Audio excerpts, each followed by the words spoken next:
सुप्रभात विद्यार्थियों, एक बार पुनः आपका ऑनलाइन क्लास में बहुत बहुत स्वागत।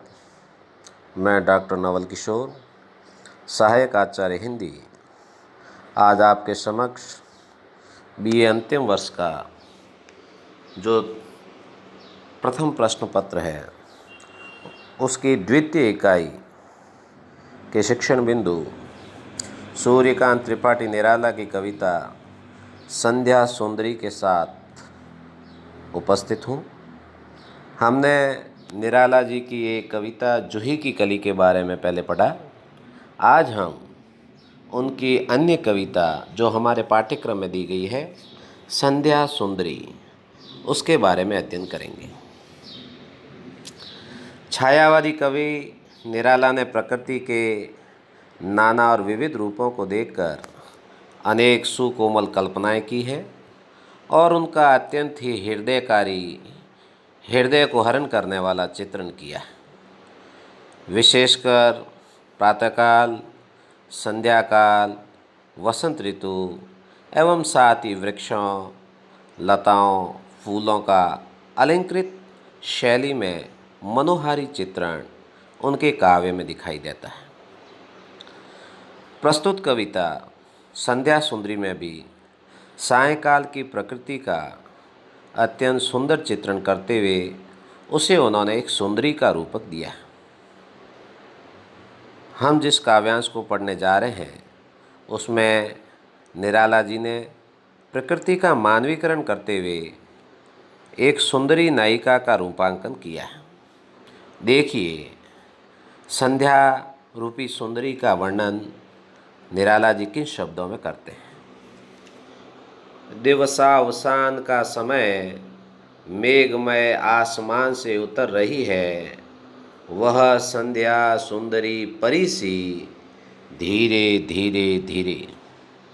कवि कहता है कि दिवसावसान, दिवस के अवसान का, दिन के अंत का समय है, वह समीप था और मेघमय आसमान से, आकाश आसमान में बादल छाए हुए हैं, वह मेघमय है, मेघों से आच्छादित है और ऐसे मेघमय आसमान से धरती की ओर अंधेरा गिर रहा था, मानो कोई परी सी सुंदर नायिका धरती पर अवतरित हो रही हो।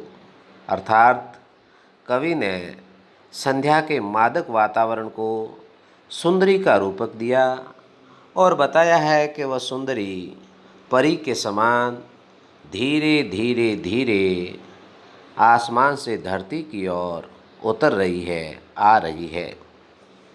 आगे क्या कहते हैं? तिमरांचल में चंचलता का नहीं कहीं आभास, मधुर मधुर हैं दोनों उसके अधर, किंतु जरा गंभीर नहीं है उनमें हास विलास। कवि कह रहे हैं कि चारों ओर फैला हुआ अंधकार संध्या रूपी सुंदरी का आंचल है, जिसमें चंचलता का कहीं कोई आभास नहीं है। कहने का तात्पर्य है कि चारों ओर शांति या स्तब्धता छाई हुई है, कहीं भी चंचलता नहीं है और मधुर मधुर हैं दोनों उसके अधर। पूर्व और पश्चिम दिशा की जो लालिमा है वो उसके होठों के, वो दोनों उसके मधुर होठ हैं और उनमें कहीं भी हास विलास का आभास नहीं है, बल्कि उससे संध्या सुंदरी की गंभीरता ही प्रकट हो रही है।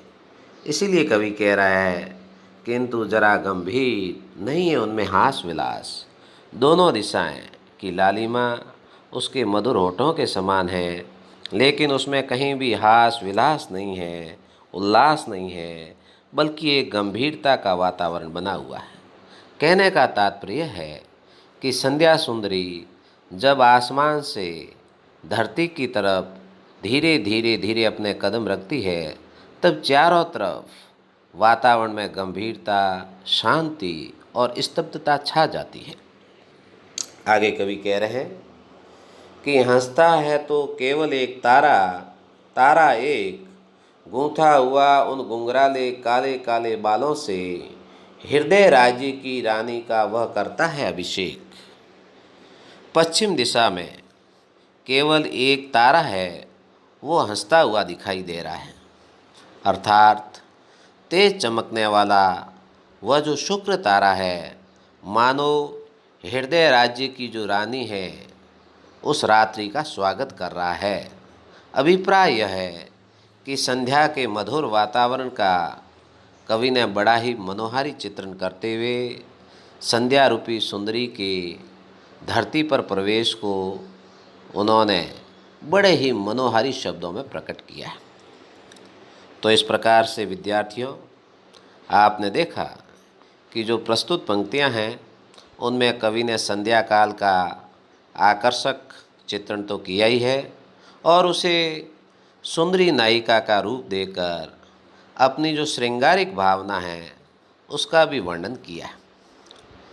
प्रस्तुत पंक्तियों में हम देखें तो रूपक, उपमा, उत्प्रेक्षा जैसे अलंकारों के प्रयोग से उन्होंने अपने वर्णन को चमत्कारिक बना दिया है।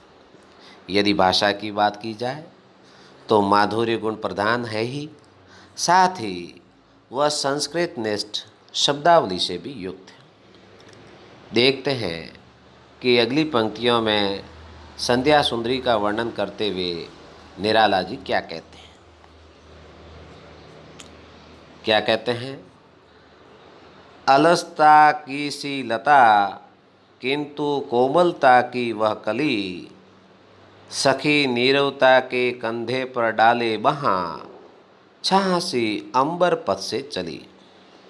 तो इस प्रकार से संध्या रूपी जो सुंदरी है उसके सौंदर्य का और उसकी अलंकृतता का वर्णन करते हुए कवि कहता है कि वह संध्या रूपी सुंदरी अलसता की सी लता, अलसाई हुई लता के समान है, किंतु कोमलता की वह कली, किंतु वह जो अलसाई हुई लता के समान है वह कोमलता की कली के समान भी दिखाई देती है। वह कोमलता की कली है। आशय यह है कि संध्या काल में कोमल कलियाँ वह जो लताएं हैं वे मुरझा जाती है, जो संध्या सुंदरी की अलसाए हुए यौवन का प्रतीक है। सखी नीरवता के कंधे पर डाले वहाँ, छाह सी अंबर पथ से चली। वह जो संध्या रूपी सुंदरी है उसकी जो सखी है उसे नीरवता बताया है, तो वह शांति रूपी या नीरवता रूपी सखी के कंधे पर बाहें डालकर आकाश मार्ग से छाया की तरह धरती पर अवतरित हो रही है। इसीलिए लिखा है कि सखी नीरवता के कंधे पर डाले वहाँ, छाह सी अंबर पथ से चली। अंबर पथ आकाश मार्ग से वह धीरे धीरे छाया की तरफ धरती पर अवतरित होती है। आगे क्या कह रहे हैं? नहीं बजती उसके हाथों में कोई वीणा, नहीं होता कोई अनुराग राग आलाप। उस संध्या रूपी सुंदरी के हाथों में किसी प्रकार की कोई वीणा नहीं है, न कोई वीणा बजती है और न ही उससे किसी प्रेम के राग का आलाप सुनाई देता है। अर्थात संध्या के समय चारों ओर शांति व्याप्त हो जाती है। केवल एक चुप्पी का ही आभास चारों ओर के वातावरण में होने लगता है। नुपुरों में भी रुंझुन रुंझुन नहीं, सिर्फ एक अव्यक्त शब्द सा चुप चुप चुप है गूंज रहा सब कहीं। कवि ने कल्पना करते हुए कहा है कि चारों तरफ नुपुरों में भी रुंझन रुंझुन नहीं। संध्या रूपी सुंदरी ने जो नुपुर पायल पहन रखी है उनसे भी रुंझुन की ध्वनि प्रकट नहीं हो रही है और सिर्फ एक अव्यक्त शब्द चारों तरफ छाया हुआ है, वह है चुप चुप चुप। तो कवि कल्पना करते हुए कहता है कि ये मानो जो चुप चुप अव्यक्त स्वर है वह उस संध्या रूपी सुंदरी के पायल की रुंझुनी है जो सर्वत्र सुनाई दे रही है। अभिप्राय यह है कि संध्या काल में चारों तरफ शांति और स्तब्धता छाई हुई है और चुप्पी के कारण ही किसी अव्यक्त ध्वनि की अनुभूति वह करता है। तो इस प्रकार से प्रस्तुत पंक्तियों में सायंकाल के समय घटित प्राकृतिक क्रिया व्यापारों का बड़ा ही यथातथ्य चित्रण कवि ने अपने काव्य में किया है। कवि की भाषा देखें तो सरल और स्वाभाविक, साथ ही लाक्षणिक है।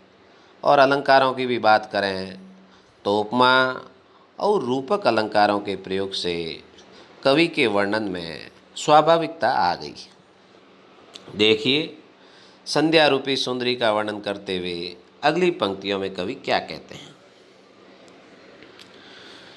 कवि कह रहे हैं, व्योम मंडल में जगती तल में सोती शांत सरोवर पर उस अमल कमलिनी दल में।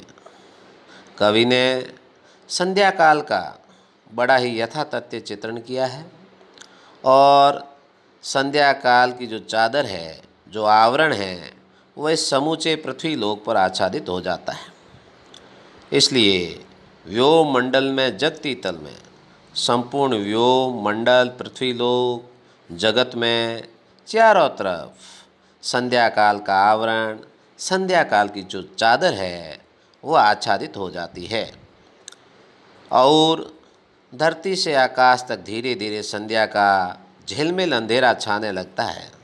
इसलिए कवि कहता है कि सोती थी शांत सरोवर पर उस